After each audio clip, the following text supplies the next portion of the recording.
Moi, juste une question à poser à un docteur. C'est par rapport au rapprochement fait par le pouvoir à Raldaya, en Jean de Raldaya, par rapport au rapport durant la guerre de libération nationale. Donc, le pouvoir rapproche toujours qu'au Raldaya, où les Mozambiques n'ont pas été vraiment assez impliqués dans cette guerre. Voilà. Oui, vraiment, ça fait rire. Ça, c'est une... Non, j'aime bien ces questions-là. Et je veux que tout le monde, là, comme dans ce cœur, on est là pour ça. Et le pouvoir algérien a fait des clichés pour tout le monde. Les Mozambiques sont des bourgeois qui n'ont pas travaillé, qui n'ont pas fait la révolution nationale. C'est comme quoi les généraux de France qui gouvernent l'Algérie, comme l'Amari Toufou, qui étaient nationalistes. Lui-même, il n'a jamais tiré un coup. Il s'est caché, je ne sais pas où. Abdelkader au Mali, il se fout de notre gueule. Là, ils disent quand il y avait la révolution en Kabylie, Abdelkader, il a vendu l'Algérie. Décoré par les Français. Décoré par les Français. Non, ça, c'est des clichés. Quand il y avait les revendications kabyles identitaires, ils disent que les Kabyles, c'est des gens qui ont brûlé le Coran, qui ont brûlé les mosquées. C'est ça, c'est en plus. Mais admettons que les Mozambiques n'ont pas fait la révolution. Ça ne regarde que nous. Parce que nous, on peut mais pourquoi le jeune Mozambique, le pauvre Nasser qui a 22 ans, tué par balle parce que son arrière-grand-père a tué Nali, je ne sais pas quelle histoire qui m'a sorti. Vraiment, c'est dingue. C'est typiquement au régime dictatorial, on veut justifier l'injustifiable. Non, vous savez. Non, d'abord une remarque incidente. On ne peut pas dire que les Mozambiques n'aient pas fait la guerre de libération nationale. D'abord, l'hymne national a été écrit par un Mozambique. Je n'aime pas dans l'opposition de défense. En plus, parmi les membres du GPRA, parmi les membres du CNRA, il y avait un certain nombre de Mozambiques, etc. La chose est connue. Donc, je ne crois pas que ce soit... C'est pas important. Ça, c'est pas répondre au régime, au colonialisme. Ça, c'est pas important. Donc, moi, j'avais deux questions à vous poser. La première, c'est que... Pourquoi, selon vous, ce qui se passe actuellement en Kabylie et ce qui se passe surtout au Mzab intervient de manière particulière, même si vous avez raison de montrer des récurrences depuis l'indépendance, à ce moment-là, en 2014. Pourquoi ça prend une telle acuité, une telle crise? Je pense, comme je l'ai dit, je pense qu'ils ont un programme qui essaie de plus en plus, qu'ils veulent faire fuir les Mozambiques de leur terrain. On est maintenant dans la mondialisation.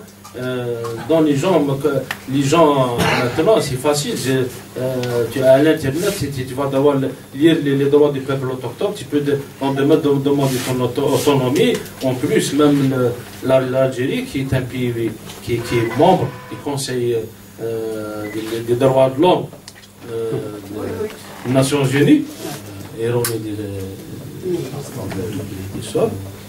et à un certain moment, ils anticipent, ils vont dire, avant qu'il arrive à proclamer leurs droits, on va les faire déguerpir de cette l'Eldorado de l'Algérie. C'est tout, je pense. Combien y a-t-il d'habitants aujourd'hui dans ce qu'on appelle le Mzab, toute la pentapole? Normalement, les Mozambiques sont à peu près à 300 000. 500 000, on dit. 300 000 Mozambiques.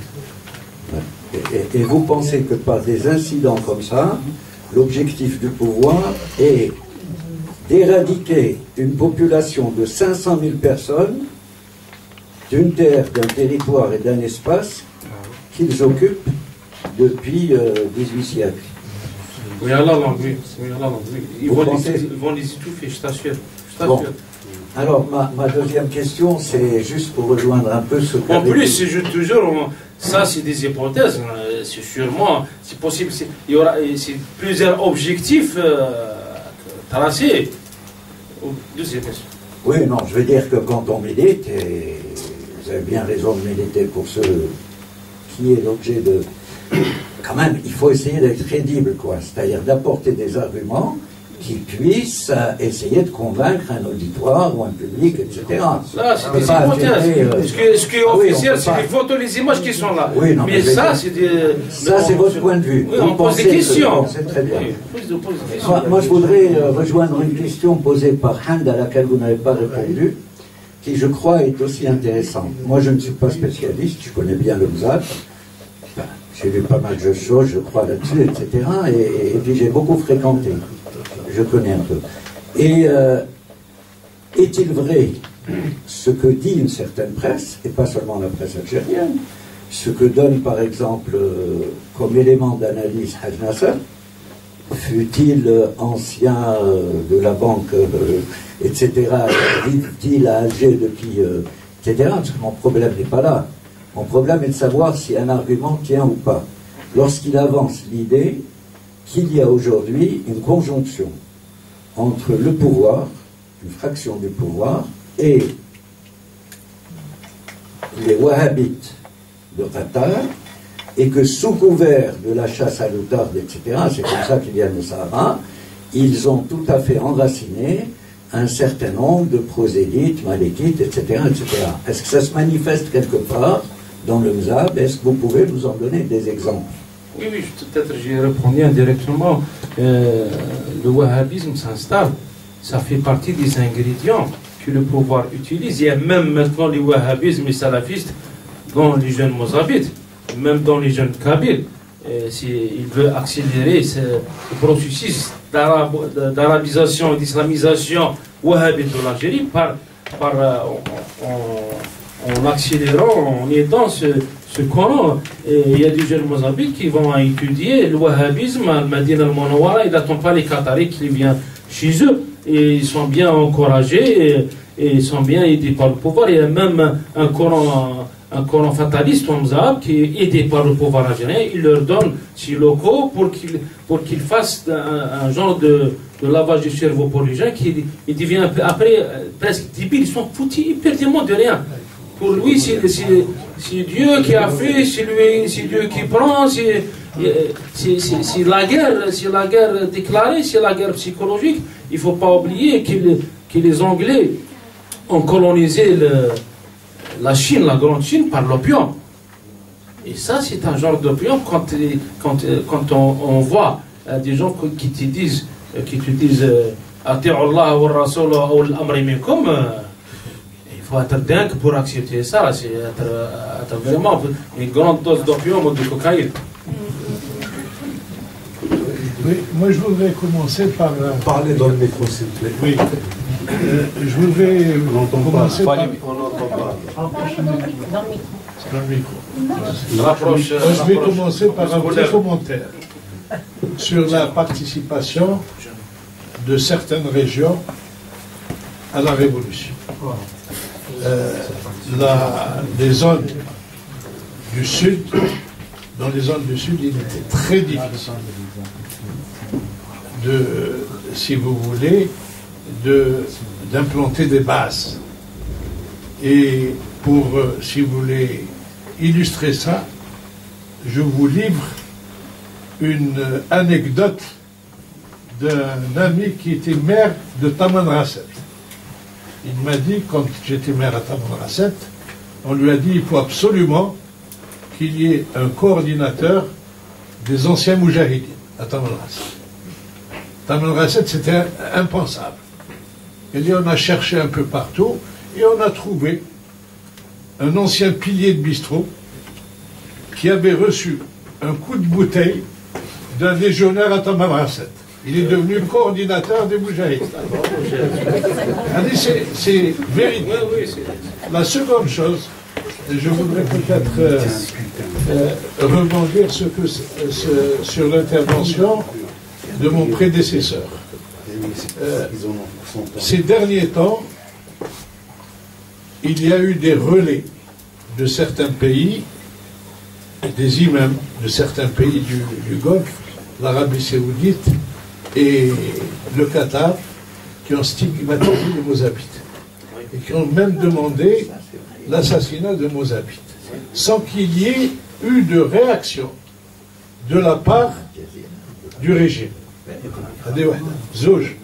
Et ces gens-là sont habitués à l'Algérie, commencent à être habitués à l'Algérie. Ils viennent illégalement faire de la chasse et ils connaissent la région ils connaissent toutes ces régions-là. Et moi je me demande s'il n'y a pas une sorte de complicité. Parce que ces gens-là viennent chasser illégalement. Il y a des lois en Algérie qui interdisent la chasse de certains gibiers. Alors ils viennent avec leur 747, ils ne dépensent pas un sou. Ils ne dépensent pas un sou. Ils ramènent leur nourriture, ils ramènent leur maîtresse, ils ramènent tout. Leur alcool, tout. Et je sais de quoi je parle. Alors, qu'il n'y ait pas eu de réaction après, si vous voulez, les diatribes contre nos frères mozabites, qu'il n'y ait pas eu de réaction officielle, je trouve ça vraiment malheureux. Ça confirme la complicité, surtout. Exactement. Il y a une certaine complicité. Oui. Une complicité. Voilà, c'est ça. Ce que je voulais dire. Merci. Alors, c'est à vous.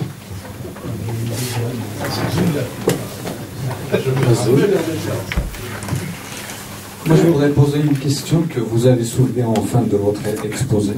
Vous avez posé une question légitime. Est-ce qu'il existe une nation algérienne? J'aimerais bien avoir des éléments de réponse là-dessus. Est-ce qu'il existe une nation algérienne en reprenant tous les éléments constitutifs d'une nation?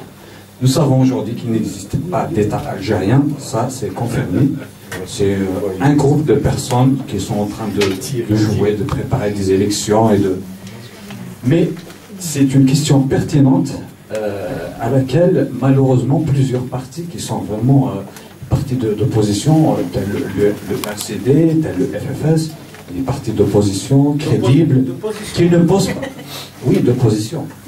C'est des partis quand même qui sont crédibles, qui ont une certaine histoire, mais qui ne se posent malheureusement pas ces questions. Je ne sais pas pourquoi ils veulent garder à tout prix une dimension nationale qui n'existe pas. Une autre petite question. Est-ce que vous comptez vraiment sur le soutien de l'Occident? Jusqu'à quand allons-nous continuer d'être naïfs en attendant le soutien d'un quelconque pays occidental? Et faut-il le dire, ce n'est pas pour aujourd'hui, ni pour demain. Personne en Occident ne parle des Mozabites, ni des Kabyles. Je ne sais pas si vous avez vu une vidéo d'hier. C'est une vidéo horrible à Tizi Ouzou. Oui. C'est vraiment horrible à voir. Vraiment, les âmes sensibles doivent vraiment s'abstenir de voir ce genre de vidéo parce que c'est vrai. Donc là, je termine ma question. N'est-il pas judicieux de penser à sa propre protection, à créer des institutions? Je ne parle pas de violence, ni de maquis, ni de prendre les armes. Je ne parle pas de ça. Je parle d'une manière officielle. Pacifique. Pacifique, n'est-il pas judicieux de penser à avoir des structures protectrices dans le cadre des... Après, on va l'appeler comme on veut, autonomie, autodétermination. Je pense qu'il ne faut pas s'attendre de celui qui veut notre disparition. Nous ne devons pas s'attendre à une quelconque protection. Voilà. Merci, je vais répondre. Merci pour la première question. C'est une question que vous avez reposée. Est-ce qu'il existe-t-il une nation algérienne? Ça, c'est une question, je t'assure. Hein. Bon, avec tous mes respects, c'est les gens qui ont une autre opinion. C'est vrai, dans le cas, je prends le cas uniquement de Moussa. Imagine, il y a des gens qui sont retenus pendant 5 mois, ou bien 2 ans en bas à Barrière. Même pas un seul mot, même pas une seule réaction, même pas une seule prise de position. Il y a rien qui relie les Algériens entre eux. On a senti, nous, uniquement nos frères émergents qui étaient en Libye ou au Maroc. Je ne parle pas de nos frères kabyles qui étaient vraiment là, et nos frères chéouis, bon, à un degré moindre, je suis comme ça, là, avec tout mes respect à mon ami. Le reste, ils sont foutus hyperdimensionnés quelque part. Ils voyaient que celui-là, le policier, ou bien celui qui est en train de casser la mesure ibadite hérétique a été issu d'Nali. Parce que pour eux, les Khawarij, ils ont fait une marche à Gardaya, disant La ilaha illallah ou l'ibadiyya adouullah. Je t'assure, hein, je t'assure, une grande marche, personne n'est arrêté, personne n'en parle. Bon, je ne vais pas rentrer dans le détail du RC du FFS, ça n'a aucun sens d'en parler. Et il y a j'étais un haut responsable du FFS. Actuellement, en Algérie, je parle de 2014, il n'y a rien. Le pouvoir algérien, parmi ces injazat, a cassé toute la société civile réelle algérienne. Il ne reste que le décor et des vides. Des coquilles vides. Pour ce qui est la deuxième question, je suis entièrement d'accord avec toi. Et je pense que c'est la seule solution qui nous reste. À défaut de régler tout, au moins je vais aller chez moi, au moins je me protège moi-même. Et à Gardaya, au premier jour, dans les premiers jours, moi-même j'appelais le chef d'Ara, j'appelais la police, la gendarmerie, et monsieur, on a des informations, on a vu des gens voyous dans ce quartier-là, ancien quartier juif qui s'appelle maintenant quartier Moudjahidine, qui prépare des cocktails Molotov et qui, là devant tout le monde, hein, oui, on vient. 1 heure, 2 heures, on va ces gens-là, ils ont terminé leur préparation de la fête, ils ont remonté sur le toit des commerçants à Mozambique, il y a un grand quartier commercial à côté, et comme ils ont commencé à jeter leur cocktail Molotov, personne ne vient. Sinon, on s'est préparé, les gens, ils ont passé rapidement, a pu les chasser. Et quand ils ont chassé au-dessus des magasins de Mozambique, c'est là la police qui intervient pour lancer la lacrymogène vers les Mozambique. Qu'est-ce qu'il reste de cet état-là? Ça se passe comme ça, à chaque fois ça se passe comme ça. Maintenant, quand on entend la lacrymogène, je comprends que les Mozambiques ont pu chasser les agresseurs. Ça y est. Il faut aller vers ces solutions-là. Et à défaut de régler le problème entier, on va faire des solutions, je dirais, régionales. Et en plus, on va s'entraider entre nous, on va vous pomper le gaz et le pétrole, et vous m'envoyez des États-Unis. Au premier lieu, il faut qu'on s'en voit, il faut qu'on se voit, il faut qu'on se rencontre, il faut qu'on se débatte à bâton rompu, il faut laisser les complexes à côté, avec tout mes respect. Qu'est-ce que c'est mon problème? Moi je suis en 63. Si mon grand-père a fait la révolution, il n'a pas fait la révolution, c'est pas mon problème. Maintenant on voit les Algériens, ils préfèrent mourir dans la mer Méditerranée que de rester en Algérie. Qu'est-ce qu'on a gagné de cette... Il ne faut pas s'énerver, de cette indépendance. Quelque part. Bon. Cette dépendance. Oui, c'est à vous. Premier lieu, je remercie et j'admire le courage de Ms. Kamel Delkhan, parce que, comme on dit, comme vous avez dit, dans une émission, il faut appeler un chat un chat. C'est ça que j'admire chez vous. Vous ne passez pas par son chemin, par quel chemin, peu importe.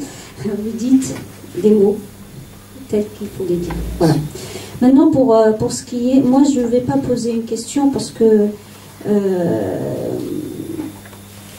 moi, ce que j'ai vu, ce que j'ai entendu, ce que j'ai vu par les images, par les vidéos, ce que j'ai lu, notamment par la Ligue, tous les rapports là, de la Ligue des droits de l'homme en Algérie, hein, les articles, les témoignages, les morts, hein, ça suffit pour me convaincre.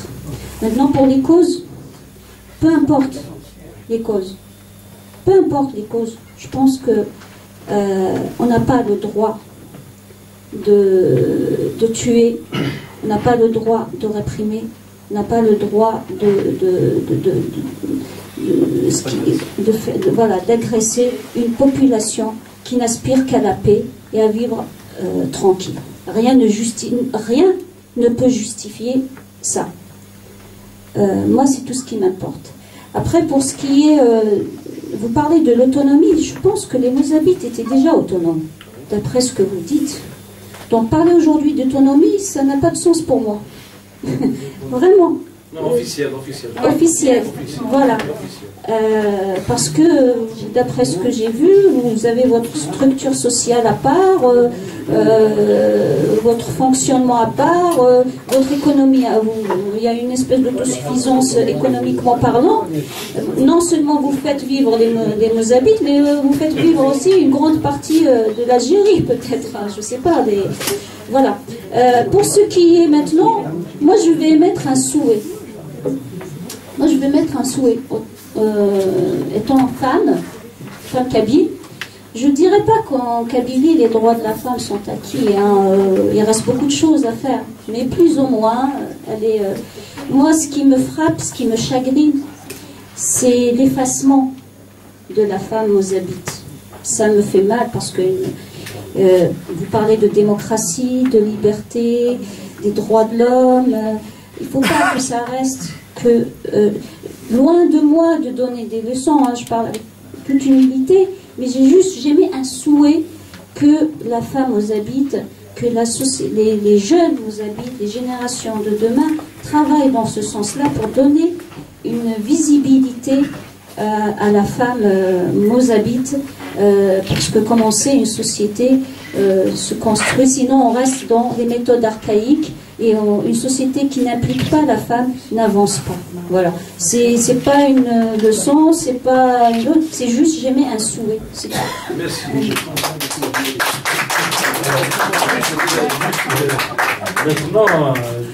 Maintenant, il faut savoir qu'il y a des Mozabites médecins, il y a des Mozabites infirmières, il y a des Mozabites un peu partout.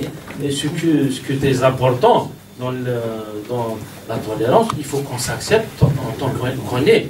Je ne vais pas obliger quelqu'un, un Indien d'Amazon à vivre comme un Japonais à Tokyo. Il faut laisser les choses évoluer naturellement. Sinon, on aura des ruptures et des grands problèmes dans la société. Et l'évolution, quand elle se fait lentement et d'une façon acceptée, ça se passe merveilleusement. Alors, on va faire un peu le point. Vous, ensuite le jeune homme là-bas, et on finit avec Mohamed, et puis vous. Et puis on arrête avec vous. Hein. Voilà. Malheureusement, un moment à un autre. Ah, je suis là, moi.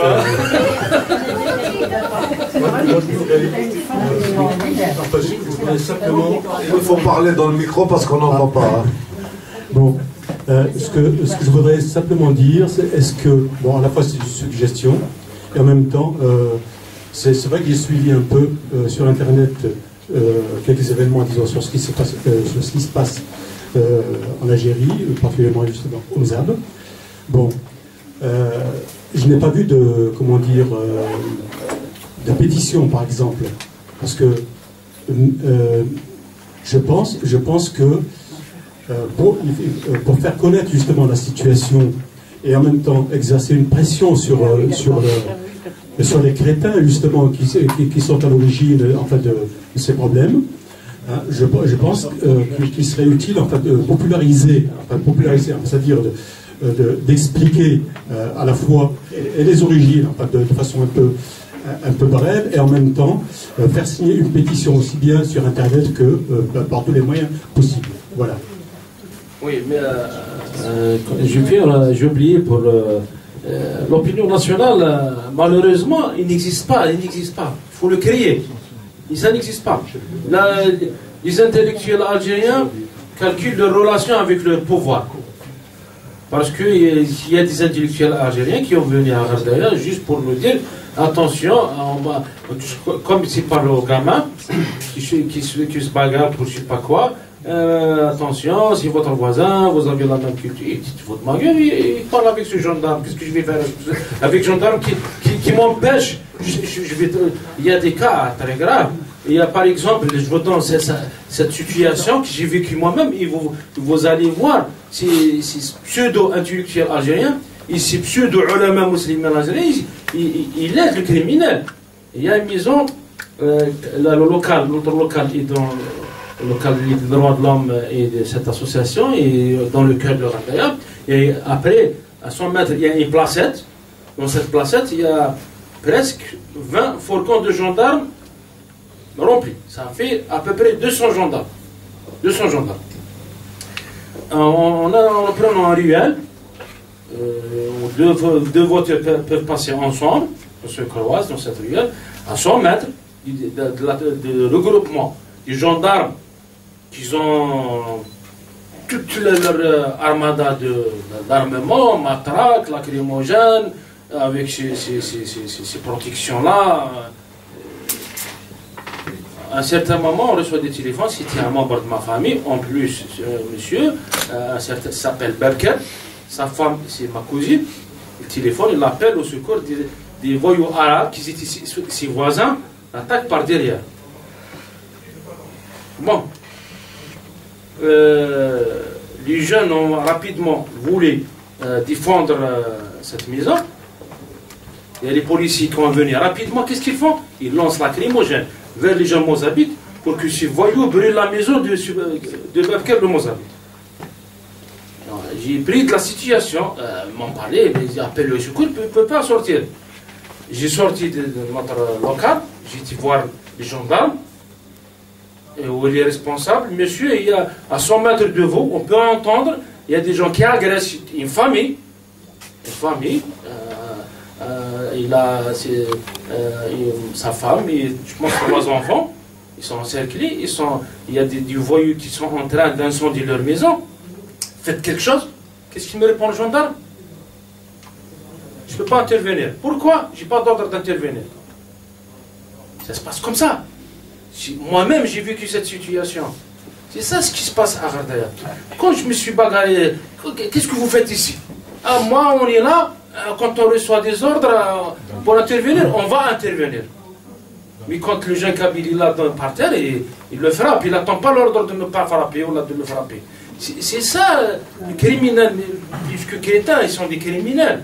Quand cette situation, il y a un baba quand il vient, Zawi ou je ne sais pas qui, me disent il faut le hodo ou matenfa'al. Qu'est-ce que je vais faire dans cette situation? Je t'assure, les policiers lancent la lacrymogène vers les jeunes Mozabites qui veulent défendre. Ils mettent des Mozabites qui prisent par le feu. Had Saïd Khaled, c'est un jeune de 32 ans, je connais bien. J'ai un lien de famille. Il défendait sa maison à Babasser, la maison de son frère. À un certain moment, il y a les gens qui meurent à Ghardaya, ça se passe de cette façon. À un certain moment, il y a une bagarre. Quand les Mozabites prennent le dessus, la police intervient avec force, lacrymogène et pas de caoutchouc. Les Mozabites reculent. Si quelqu'un tombe et il le prend, il le massacre. Ils ont massacré de cette façon Had Khaled. Ils l'ont laissé à sang.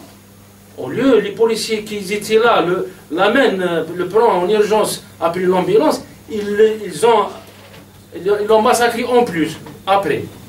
Il y a des témoignages, voilà, j'essaie de montrer des images pour qu'on reste dans le vif du sujet. Voilà ce qui se passe, c'est criminel. Comme a dit notre soeur, les causes ou les conséquences, c'est important. Mais le plus important, c'est des familles, c'est une population qui vit dans l'horreur, dans la peur. C'est ça ce qui se passe à Ghardaya. C'est pour ça, c'est vraiment, et c'est ce qui se passe maintenant en Mzab, ça passera demain dans une autre, peut-être dans une ville de Chaouia, ou Ma'alabalish, ou de Tiaret, ou n'importe où. C'est ce qui s'est passé en 700.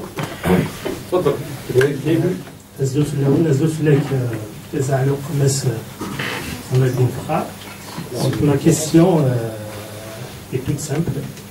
Vous avez dressé un constat de la situation à Taradeit. il est chaotique. On comprend bien que le pouvoir algérien utilise de même manière qu'il a utilisé dans le passé et continue à utiliser en Kabylie, c'est-à-dire l'acculturation, la violence, etc. Sauf que la Kabylie a résisté, a bien résisté, par l'union, par les manifestations, par tout ce que vous voulez. Est-ce que cette prise de conscience du danger qui vous guette, c'est-à-dire l'acculturation, l'ethnocide, comme vous l'aviez signalé tout à l'heure, est-ce que le peuple mzab a pris conscience de ce danger? Ça, c'est la première question. La deuxième question, est-ce que les mzab aussi ont pris conscience que leur destin est inséparable, indissociable du destin des autres berbères d'Algérie et d'Afrique du Nord, pour qu'ils s'unissent, pour qu'ils se joignent à d'autres berbères, pour qu'ils fassent le point? Parce que je ne pense pas que votre autonomie, ou l'autonomie de la Kabylie, ou des Chaouis, ou d'une autre région, ferait l'affaire des berbères. Je crois que c'est dans l'union qu'on peut vraiment gagner, qu'on peut vraiment arriver à faire quelque chose. Donc, moi, j'essaie quand même de vous exprimer mon scepticisme concernant la question de prise de conscience pour deux raisons. La première, il y a une vingtaine d'années, j'étais à l'Afrique et j'ai eu l'occasion de rencontrer quand même des Mozabites, des Chaouis, etc. Franchement, pour eux, pour la plupart des Mozabites, les Kabyles, on était des pistes différées. Pour ne pas dire des diviseurs, des alpes. Voilà. Et pour les Chaouis aussi. Hein?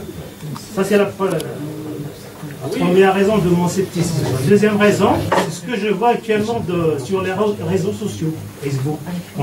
Quand je vois les appels au meurtre, le dernier bulletin sur une page Facebook des Chambi, ils ont fait un appel Zahf al-Muqaddas.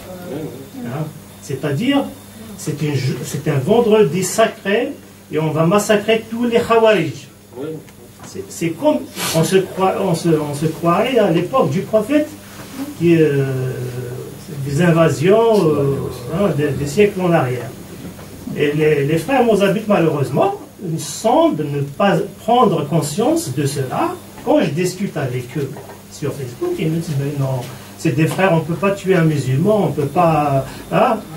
Vous voyez un peu c'est pour ça que je vous dis, je suis sceptique concernant la riposte que les Mzab, la façon dont les Mzab se comportent vis-à-vis de ces événements.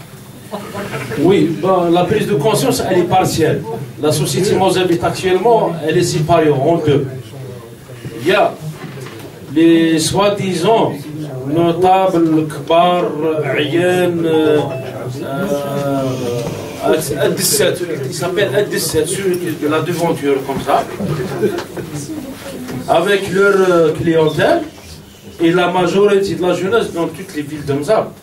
Quand je parlais de milliers de Mozabites qui se rassemblent dans les quarts d'heure ou 20 minutes qui suivent une agression, il y a des Mozabites, des jeunes de Gardaya, de Mlika, de Barrayan, de Benizgin, il y a un peu de tout.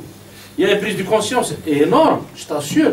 Par avant, les esprits, sinon la réflexion était paralysée par la peur. La peur, c'est un instinct naturel de défense. Mais quand il dépasse un certain seuil, il paralyse. Vous savez, il y a des gens qui chassent le lapin, je ne sais pas, les gibiers, en projetant une lumière très forte. Là, il a tellement peur qu'il ne bouge pas. Le pouvoir criminel, quand il s'attaque au Mozambique, par le biais de ces imams qui lui gonflent en plus la chose. Ce qu'ils disent au dépend des Kabyles, disaient de Fakhar, c'est moi le grand qui veut détruire les intérêts des Mozabites. Pourquoi? Parce que ce monsieur-là, il a un petit commerce ou une petite industrie, il a des relations avec certains éléments du pouvoir. Pour lui, le pouvoir le voit, parce qu'il a peur, il voit d'un œil. Demain, avec ce Fakhari ou Djemaatou qui vont empoisonner des relations, entre parenthèses, d'esclavage entre nous et le pouvoir, et va recevoir mes intérêts. C'est très simple, mais je t'assure, il y avait peut-être une prise de conscience avant 6 mois, je vais te dire 10%, maintenant elle dépasse largement les 50 à 60%, et c'est très positif. Parce que chaque événement, il y a plus de prise de conscience. Auparavant, les gens croyaient à ce que disent ces gens-là qui, pour leur intérêt personnel, ils bercent toute la société pour lui, il agit comme un amortisseur. Le sido, le pouvoir, il ne faut pas qu'il sent, quand il écrase les Mozabites, il ne faut pas qu'il sent les petites choses qui le dérangent, il faut qu'il marche à l'aise. Imagine un amortisseur, le monsieur Bouteflika et consorts sont assis dessous, il écrase les Mozabites. C'était ça le rôle. Imagine quand il vient sur voyou de Bahaz dire que les Mozabites سمحوا في الدم نتاع الشهداء تاع ولادهم فداء للوطن, alors allez comprendre quelque chose. Il y a, je pense, dans toutes les sociétés, des gens des vendus, des lâches. Je ne peux pas qualifier de plus. Maintenant, les gens, hier, il y avait une marche à Rardaya pour le 20 avril, mais en même temps, il y a des Mozabites qui se sont déplacés à Tizi. Et nous parler de ce qui s'est passé à Tizi. Moi, je suis conscient, je suis militant des droits de l'homme, de la Costa Al-Mazirk. Au dernier congrès mondial Al-Mazirk, ou bien dans l'Assemblée mondiale Al-Mazirk, j'ai la chance d'assister tous les deux. Je disais la même chose. S'il n'y a pas une politique pour tous les Amazirs du Nord-Afrique et même des diasporas, vous êtes ici, que vous avez l'avantage de vivre dans des pays démocratiques, parce que quand on touche, je ne touche pas le gouvernement français, j'essaie de toucher l'opinion publique française, qui sont ici des gens, s'ils comprennent qu'est-ce qui se passe, ils vont agir positivement. C'est le défi, je pense, ce siècle-là, ça sera le siècle des Amazirs.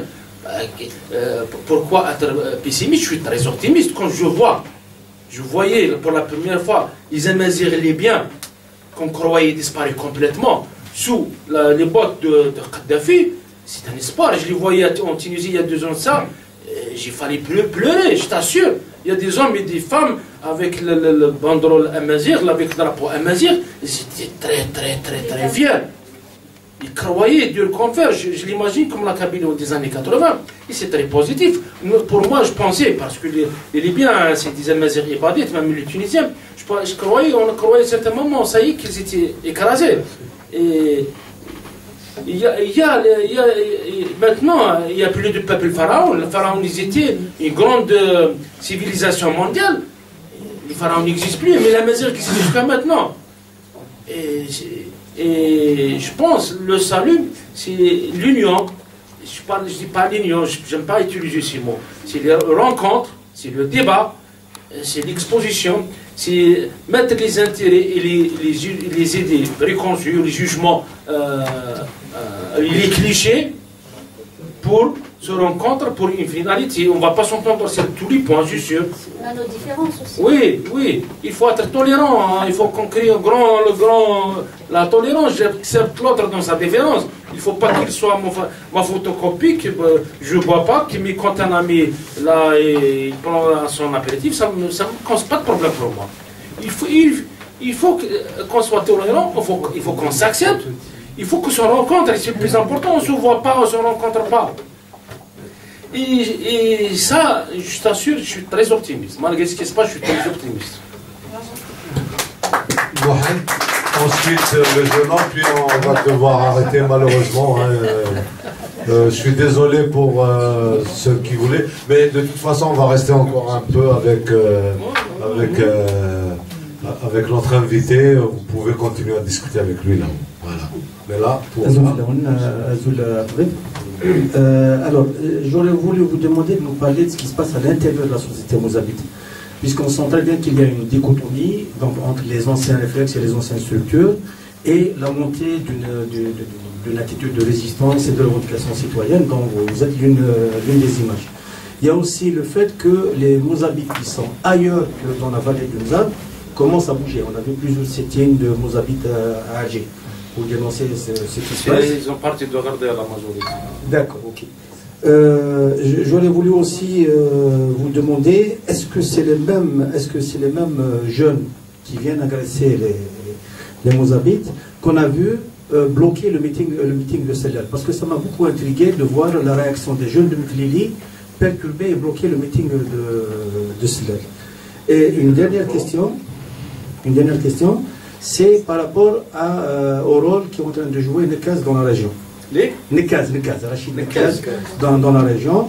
On l'a vu, moi, on m'a assuré que c'est un élément de fascisation c'est un élément de fascisation. Qu'est-ce que son nom dit tout? Alors, on m'a dit que la vidéo qui avait été diffusée, c'est une vidéo qui a été tournée dans Sraq Lehoud. Je ne sais pas si vous l'avez vu sur le net. Je ne sais pas si vous confirmez que c'est Sraq Lehoud ou pas. Parce que si c'est Sraq Lehoud, il n'y a pas l'ombre d'un Mozabit là-bas. C'est le fameux quartier Moudjahidine, c'est ça? Bon, je vais répondre. Premièrement, ce qui se passe dans la société mozabite, c'est passé dans toutes les sociétés en évolution et c'est normal. Il y a, faut pas oublier, il y a la mondialisation, il y a l'évolution inéluctable dans le monde entier. Il y a des sociétés comme la société mozabite conservatrice qui évoluent un peu plus lentement que les autres sociétés. Et c'est normal. Est-ce qu'on est arrivé maintenant? Je parle. Nous, soit au niveau des droits de l'homme, ou bien c'est la fondation Tifeut qu'on a créée dernièrement. Si on fait dans le parallèle, on ne va pas dans l'affrontement avec ces messieurs-là, c'est des vieux qui ont peur. Qu'est-ce que tu vas lui faire en plus? Le pauvre, on les laisse tranquilles, on travaille en parallèle. On est en contact avec les jeunes-là, on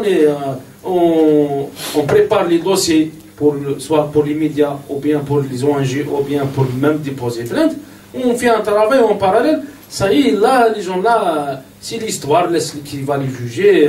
On s'en fout et perd des mots. Pour ce qui est des gens qui ont bloqué celle-là, ils ont bloqué celle-là. On a lancé un défi. S'il y a un homme, celle-là, il vient dans un quartier mozabite de Gardaï, il fait son meeting. Il n'est pas venu, il est allé ailleurs. Et celle-là, ou même les gaz, celui-là, vraiment c'est. Comment dirais-je moi? C'est un clown. C'est un clown, c'est le mot. C'est un clown. Les gaz, c'est un clown. Ne dites pas qu'on parle de lui. Hein. Oui, alors la dernière question.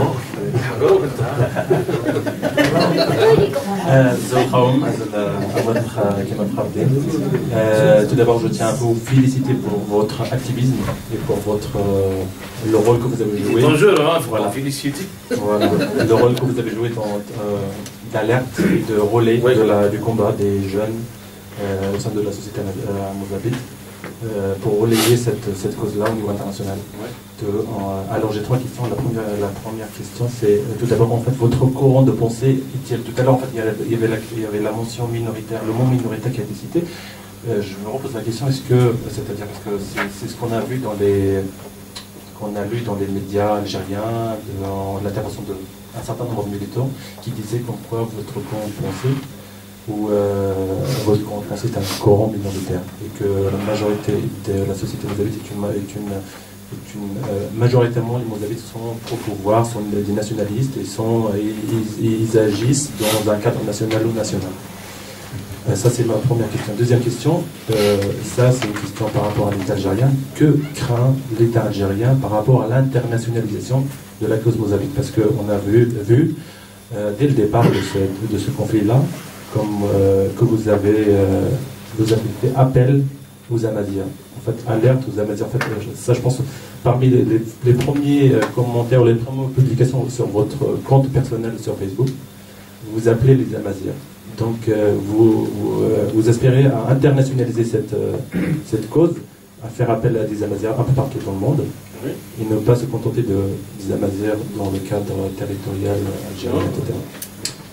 Donc, que craint l'État algérien par l'internationalisation? Et d'ailleurs, on a vu le ministre de l'Intérieur qui disait ou qui mettait en garde contre la main étrangère. Voilà, la main étrangère. Ma troisième question. Je suis au service de la reine des Marocains. Voilà. Alors, ma troisième question. Ma troisième question. Au départ, il y a un certain nombre de mobilisations qui ont été initiées ici sur Paris et un peu partout en France, mais aussi un peu dans le monde où il y a des Amaziens, où il y a la communauté amazienne, diaspora amazienne. Donc on avait vu la constitution d'un certain nombre d'entités, comme par exemple le collectif des Mozabites en Europe. Voilà, comment voyez-vous ça et que est-ce que c'est parce que voilà. Et on n'a pas vu, en fait, l'autre courant qui doit être un courant pro-mozabite, c'est-à-dire qui défend les intérêts de la société mozabite, les intérêts de la société civile, contre les agissements de la gendarmerie qui représentent en définitive en fait, les intérêts de l'État. Voilà. Merci.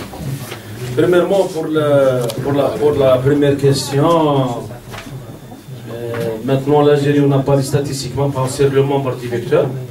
Alors pour dire on est minorité dans la société, majorité, pour moi ça ne m'intéresse pas. L'essentiel c'est l'efficacité.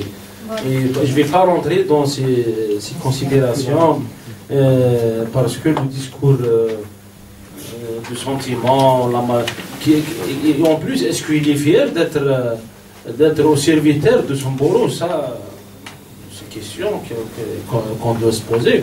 Je l'ai dit maintenant, c'est le syndrome de Stockholm. C'est quelqu'un qui a tombé amoureux de son bourreau. Et c'est très grave pour c'est la majorité des gens qui sont comme ça. C'est un cas clinique. Oui, il faut traiter, il faut voir avec un groupe de... Non, c'est des gens, comme je l'ai dit, ils utilisent ces structures traditionnelles qui sont censées protéger la société pour la détruire. Et le pouvoir, il est très malin.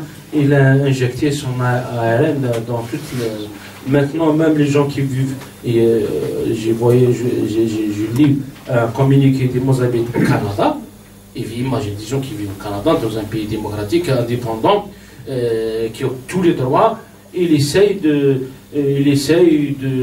un petit peu d'aménager le pouvoir qui est en train de tuer leurs compatriotes. C'est ça. Même ceux de l'Europe, hein. Oui, je l'ai lu, c'est la même chose. C'est des gens qui vivent dans un pays démocratique, indépendant, ils bénéficient des libertés, ils ont tellement peur qu'ils protègent un régime criminel qui est en train de tuer leurs compatriotes. Ça, c'est un abaissement humain qui a des degrés qu'on ne peut pas qualifier. C'est très très grave. Troisième? La première c'était votre courant français majoritairement, etc. Deuxième question c'était par rapport à l'internationalisation. Oui. Que la position de l'État algérien contre l'internationalisation. Qui sont les Oui, le pouvoir algérien, comme je l'ai dit, a appelé au meurtre contre moi. Quand tu vois le Nahar Shourouk, c'est même certains journaux comme le Temps d'Algérie, Waqt al-Jazair, Mihwar, c'est des appels directs au meurtre contre Khakamat, je t'assure. Et si tu vois dans Facebook, dans les pages de Chabi, il me montre avec la main, quelqu'un qui me coupe la tête avec un drapeau algérien sous forme d'une hache. Oui, mais moi je m'en fous. Je sais très bien que je les dérange. Je les dérange par quoi? Par ces images, par ces écrits, par relater les faits. Moi, je relate les faits. Bon, parfois je mets des commentaires, mais toujours, ce que je fais, c'est de relater ce qui se passe. Et le pouvoir algérien croyait qu'il vivait dans les années 70 ou 80, où il détient le monopole par c'est yatima aussi yatimet, parce que Nahar Shourouk, c'est la même chose, c'est le NTV. Et je ne sais pas, est-ce qu'ils ne suivent pas? Maintenant, avec Facebook, tu peux toucher tout le monde, presque tout le monde. Et ça, c'est ce qui dérange le pouvoir algérien.